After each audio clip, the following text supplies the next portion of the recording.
नमस्कार साथियों, स्वागत है आपका एक और नई कहानी में जिसका शीर्षक है अब पत्नी बनने का समय आ गया है। तो चलिए साथियों, शुरू करते हैं इस इंटरेस्टिंग और नई कहानी को।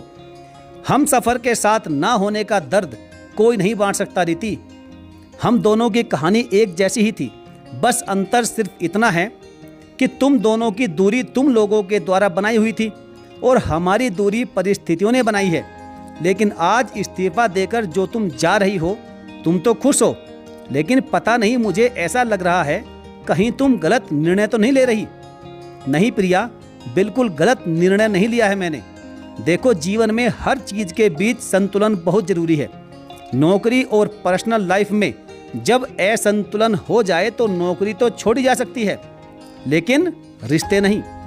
और मैं नौकरी तो अपने पति के शहर में भी साल 2 साल बाद कर लूंगी।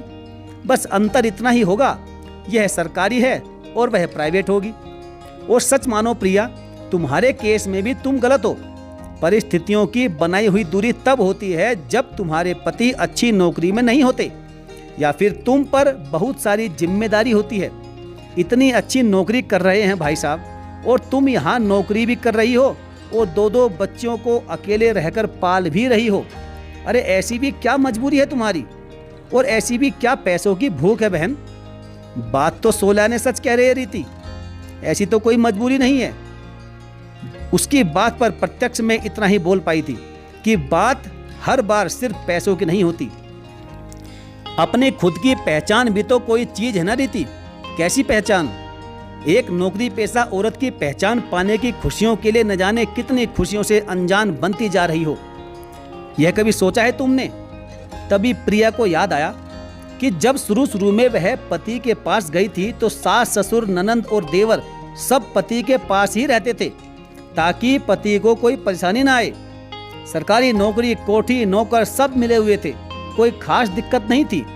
प्रिया जब भी जाती उसका दिल वापस अपनी नौकरी पर लौटने का नहीं करता था।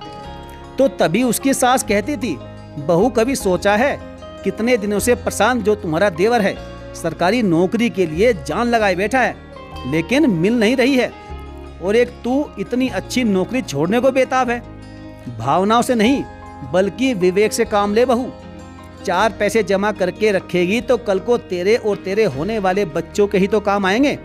लेकिन मैं जब पहले अकेली थी तो सैलरी कम थी, तो ऐसे में भी पैसे नहीं बचते थे, और अब जब सैलरी ज्यादा है तो 2-2 बच्चियां हैं तो अभी भी पैसे कहाँ बचते हैं।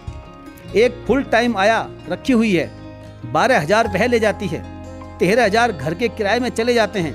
राशन पानी, स्कूल, ट्यूशन सब मिला जुलाकर महीने के अंत में कभी 5,000 तो कभी 7,000 ही बचते हैं मेरे अकाउंट में।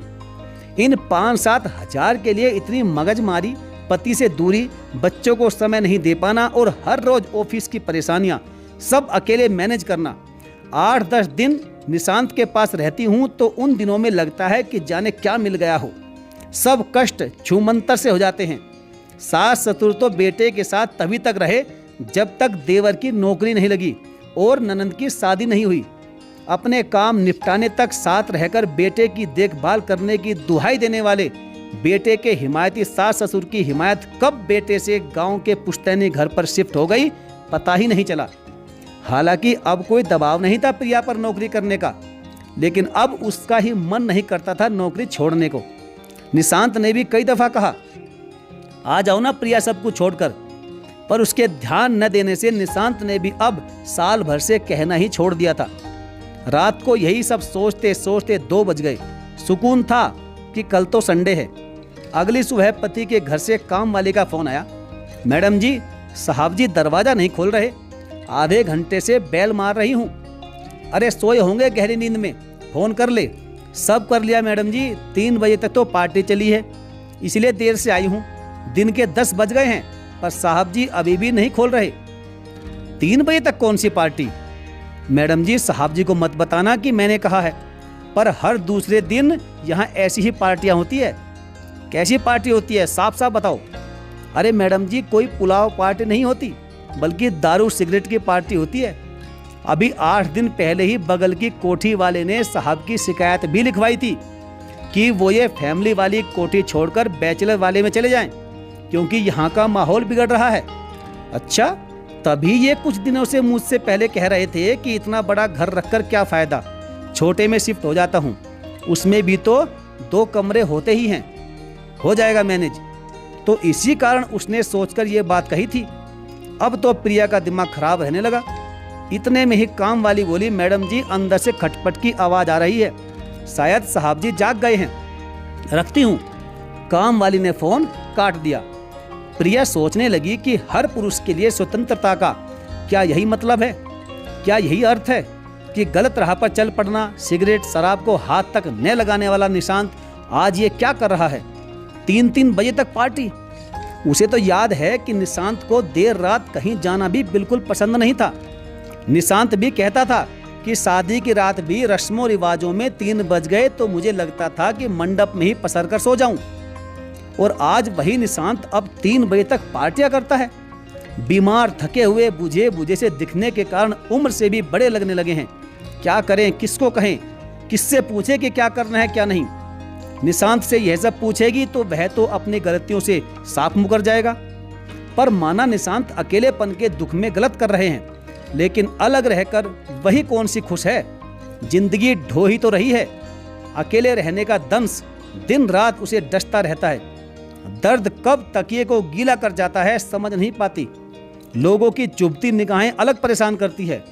8 साल की बेटी सोनम तो थोड़ा बहुत समझती भी है, पर 2 साल के बेटे सोनू को तो पापा क्या होते हैं ठीक से उन्हें पता भी नहीं है। आखिर ऐसा कब तक चलेगा। प्रिया ने तभी पेन और पैड निकाला और एक एप्लीकेशन लिखना शुरू कर दिया। 2 साल की छुट्टी के लिए लीव विदाउट पे। इन 2 सालों में आगे के जीवन का निर्णय भी ले लेगी और निशांत को रास्ते पर भी तो लाना है। और शादी के 10 साल बाद एक फुल टाइम पत्नी बनने का भी अपने सीने के कोने में दबा कर रखा हुआ ख्वाब भी तो पूरा करना है। प्रिया जीवन की नई पारी और चिर स्वप्न को पूरा करने के इस कदम पर मन ही मन आनंदित होने लगी और बच्चों को बताकर खुश करने के लिए उनके कमरे की तरफ बढ़ चली और अपनी दोस्त रीति के पास यही बताने के लिए फोन लगा दिया। रीति ने उसे समझाने की बहुत कोशिश की कि प्रिया ऐसा मत करो, सरकारी जॉब बहुत ही मुश्किल से मिलती है और तुम इतनी आसानी से छोड़ रही हो। और अगर तुम ऐसा करती है तो फिर तो वही होगा ना जो एक आदमी चाहता है कि उसकी बीवी बस उसकी बीवी बनकर रहे। फिर रीति ने प्रिया को ऐसी सलाह दी जिससे प्रिया को बहुत उम्मीद बनने लगी। उसने बताया कि वह चाहे तो सरकार और प्रशासन को एक चिट्ठी लिख सकती है जिसमें अपनी समस्या पूरे विस्तार से बताई जाए कि हम दोनों पति पत्नी केंद्र सरकार के कर्मचारी हैं और दोनों का जॉब एरिया अलग अलग राज्यों में है, इसलिए जिसके कारण हम दोनों पति पत्नी को बहुत समस्या आ रही है और बच्चों की परवरिश पर बुरा असर पड़ रहा है। सरकार से हमारी गुजारिश है कि हम दोनों की नौकरी किसी एक ही शहर में कर दी जाए तो बड़ी मेहरबानी होगी। प्रिया, मैं कहती हूँ तू एक बार चिट्ठी लिख तो सही और अपने पति से भी बोल कि वह भी लिखे। मेरा विश्वास मान कि तुम्हारी बात जरूर बन जाएगी। लेकिन जो तेरा नौकरी छोड़ने का फैसला है वह बहुत गलत है। तू अपने आत्मसम्मान के साथ समझौता मत कर। आखिर क्यों एक पत्नी ही झुके। अगर हस्बैंड वाइफ चाहें तो अपने लिए टाइम मैनेज कर सकते हैं। और रही बात बच्चों की, तो उनका खर्चा हस्बैंड को भी उठाना चाहिए। सारी जिम्मेदारी सिर्फ पत्नी की ही क्यों होनी चाहिए। रीति की बातें प्रिया को समझ में आ गई। फिर उसने ऐसा ही किया और निशांत को भी ऐसा करने के लिए कहा और मन ही मन सोचने लगी कि एक बार यदि ऐसा हो जाए तो निशांत को भी लाइन पर ले आऊंगी, क्योंकि उसको सुधारना बहुत जरूरी है। अब उसे समझ में आ गया था कि नौकरी छोड़ना कोई अच्छा विकल्प नहीं है।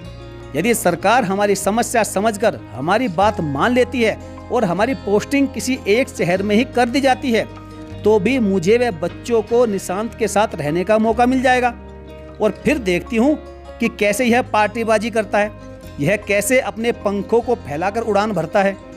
प्रिया की उम्मीद के मुताबिक सरकार ने बात मान ली और दोनों की पोस्टिंग एक ही शहर में कर दी गई, जिसके बाद दोनों साथ साथ रहने लगे। कुछ दिनों में ही वह निशांत को भी लाइन पर ले आई। अब दोनों की लाइफ बहुत अच्छे से गुजरने लगी।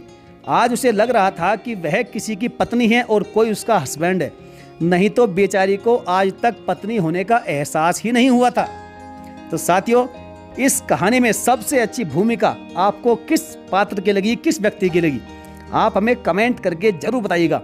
और यदि आपको कहानी थोड़ी भी पसंद आए तो वीडियो को लाइक करके साथियों चैनल को सब्सक्राइब जरूर कर लें और साथ ही साथ बेल आइकन को भी प्रेस करना बिल्कुल ना भूलें। तो चलिए साथियों, मिलेंगे फिर और किसी बेहतरीन एक फैमिली स्टोरी के साथ। तब तक के लिए धन्यवाद। जय हिंद।